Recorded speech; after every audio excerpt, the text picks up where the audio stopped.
नमस्कार प्रेक्षकांनो, कमळी कमळी या मालिकेचा खूपच जबरदस्त असा पुढील ट्विस्ट आपल्याला पाहायला मिळणार आहे.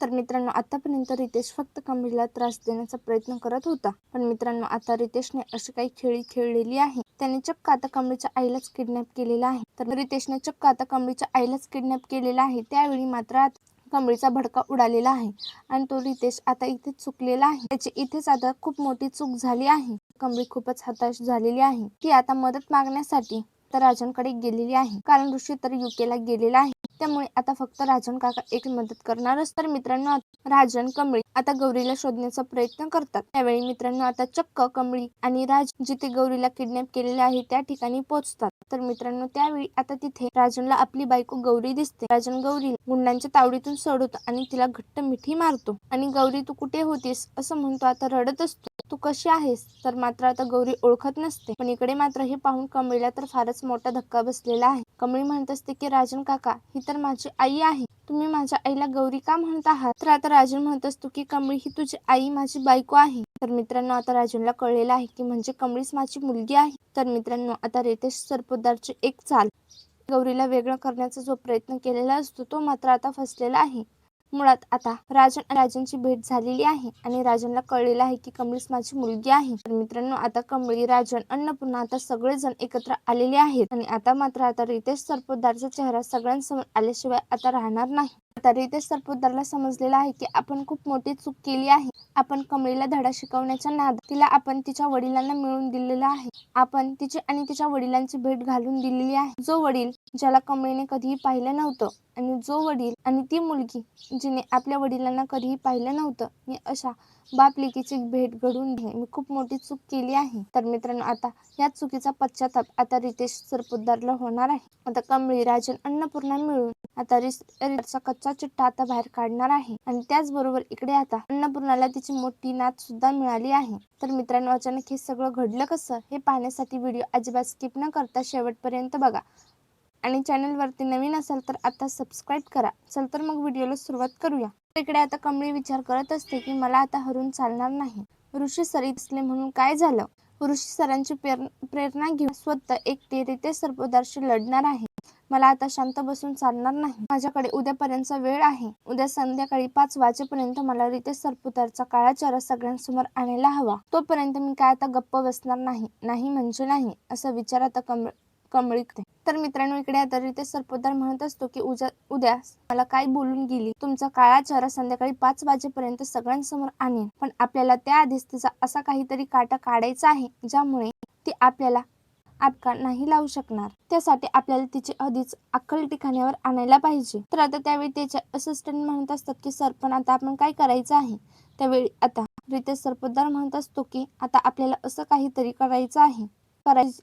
तिची नस आहे तीच आपल्याला दाबायची आहे. तिच्या घरी कोणीतरी असेलच ना, तिची आई, बहीण, भाऊ, वडील. आपल्याला त्यातील एकाला किडनॅप करायचं आहे. त्यावेळी आता असिस्टंट म्हणत असतो की हो आहे, तिच्या घरी फक्त तिची आई असते. तर आता रितेश सरपोतदार म्हणत असतो की आपल्याला तिच्या आईलाच पकडायचं आहे, तिचं तोंड बंद ठेवायला सांगायचं आहे. तर मित्रांनो, आता अशा प्रकारे आता रितेश सरपोतदार एक प्लॅन ठरवतो आणि दुसऱ्या दिवशी सकाळी आता तो गौरीला किडनॅप करतो. मित्रांनो, आता त्यावेळी आता कमळी, निंगे आता शोधाशोध करत आहेत. ते आता खूप घाबरलेले आहेत. अचानक सरू काकी गेली कुठे? कमळी गौरी काकी म्हणून सगळीकडे त्यांना शोधत असते.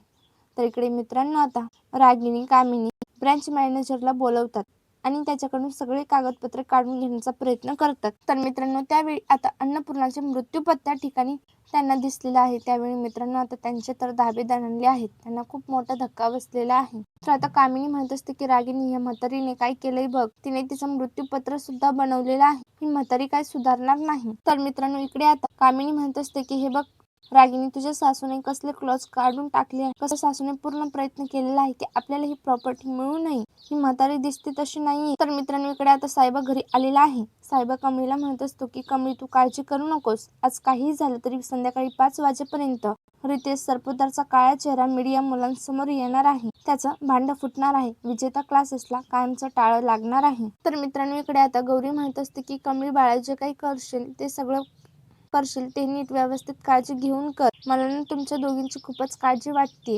असं म्हणून ती आता हट्ट करत असते की कमळी बाळा, मीही तुझ्या सोबत येणार आहे. सरू म्हणत असते की कमळी बाळा, मला ना खूपच अस्वस्थ वाटत आहे. आपण देवळात जाऊया, देवी आईच्या पाया पडूया, मग तू लागलीस तिकडे जा. चल आपण आधी देवळात जाऊया. उद्या आपण दोघी जणी देवळात जाऊया म्हणताच होतो. ठीक आहे म्हणते. ती म्हणत असते की साईबा सर, आता तुम्ही पुढे व्हा, मी निंगी आणि आई आम्ही मागून येतो. तर मित्रांनो, असं म्हटल्यावरती आता कमळी निंगी सरूला घेऊन निघाले आहेत. तर मित्रांनो, आता कमळीने शिवाजी महाराजांच्या समोर शपथ घेतलेली आहे की आज काही झालं तरी रितेश सरपोतदारला धडा शिकवायचा, असं म्हणून ती आता आईला घेऊन तिथून निघाली आहे. तर मित्रांनो, इकडे आता कमळी निंगी सरू रस्त्याने चालत असतात. त्यावेळी आता रितेश सरपोतदारची माणसं येतात आणि मागच्या मागं कमळीच्या आईला उचलतात. कमळी निंगी पुढे चालत असतात.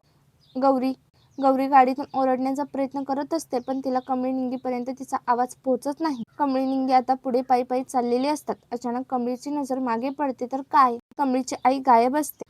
हे पाहून तिला आता खूप मोठा धक्का बसतो. कमळी निंगी आता सगळीकडे सरूला शोधू लागत असते की गौरी काकी, पण आता गौरी कुठेही सापडत नाही. तर मित्रांनो, इकडे आता कामिनीने पेपर्स पाहिल्यावरती आता त्यामध्ये लिहिलेलं आहे की आता स्पष्ट लिहिलेलं आहे की ही प्रॉपर्टी अन्नपूर्णाची मोठी नात हिच्याच नावावर असणार आणि मोठी नात जर नाही आली तर ही सगळी प्रॉपर्टी अनाथ आश्रमामध्ये दान होईल.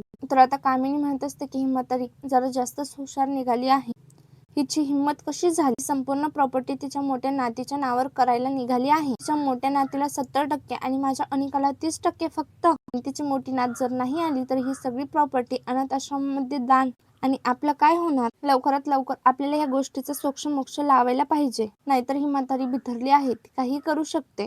कामिनी म्हणत असते की कामिनीचा डाव म्हणजे वर्मावर घाव. मी आता अशी काही खेळी खेळेल ज्यामुळे ती आता अन्नपूर्णा तिच्या मोठ्या नातीचं नावच काढणार नाही. तर आता रागिनी म्हणत असते की आई, तुला कळतंय का, आपण फक्त हे पेपर्स बघू शकतो, आपण हे बदलू शकत नाही, ही गोष्ट तुला कळतीये का. तर आता ब्रांच मॅनेजर म्हणत असतात की हे पेपर्स मी फक्त दाखवायचं काम केलेलं आहे, यावरती मी आता काहीही करू शकत नाही. उद्या माझ्या नोकरीचा प्रश्न आहे.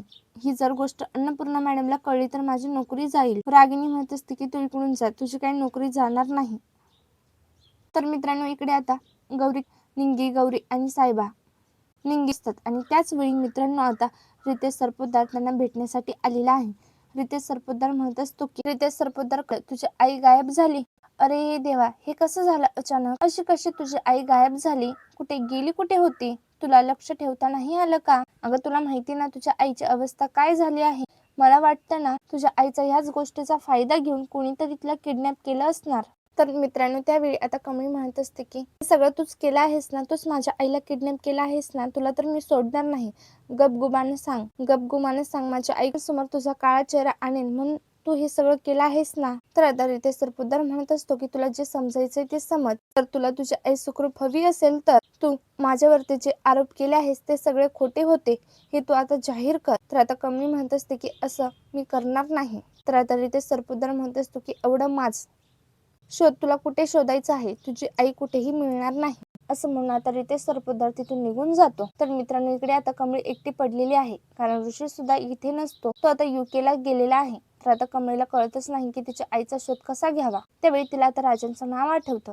कमळी म्हणत असते की एक व्यक्ती आहे जो माझी मदत करू शकतो, ते म्हणजे राजन सर. कमळी राजनकडे जाते आणि राजनला हा सगळा काही प्रकार सांगते. त्यावेळी मित्रांनो आता राजन कमळीची मदत करतो. राजन आणि कमळी सगळेजण मिळून आता सगळीकडे सगळ्या गोडाऊनला गौरीचा शोध घेत असतात आणि त्यावेळेस एका गौरी असल्याचं कळते. मित्रांनो आता ते शिरतात, गुंडांसोबत फाईट करतात आणि त्यानंतर गौरीला सोडवतात. राजन गौरीकडे पाहतो, त्याला पण खूप मोठा धक्का बसतो. राजन गौरीला सोडवतो आणि गौरीला म्हणत असतो की तू इथे कशी आहेस गौरी, आणि कमळी ही तुझी आई आहे, म्हणजे तूच माझी मुलगी आहेस. इतकी वर्षाची मी ज्या मोठ्या माझ्या मुलीला शोधत होतो ती माझी मुलगी तूच आहेस. तर मित्रांनो आता एका झटके आता राजनला आपली मुलगी मिळालेली आहे. तर आता गौरीने राजनलाही ओळखलेलं आहे आणि मित्रांनो आता तिची स्मृती सुद्धा परत आलेली आहे. गौरी सुद्धा म्हणत असते की म्हणजे कमळीच तू माझी मुलगी आहेस. तर मित्रांनो एका झटक्यात सगळ्या गोष्टीचा खुलासा झालेला आहे. रितेश सरपोतदारचा प्लॅन हा त्याच्यावरच उलटलेला आहे. त्याने त्याच्या मायलेकींना वेगळं करण्याचा प्रयत्न केलेला आहे, पण आता तिचं संपूर्ण कुटुंब एकत्र आलेलं आहे. आता रिला त्याची किंमत मोजावी लागणार. तर मित्रांनो, असंच मालिकेचे पुढील एपिसोड पाहण्यासाठी चॅनलला आता सबस्क्राईब करा आणि व्हिडिओ कसा वाटला हे कमेंट करून नक्की कळवा. धन्यवाद.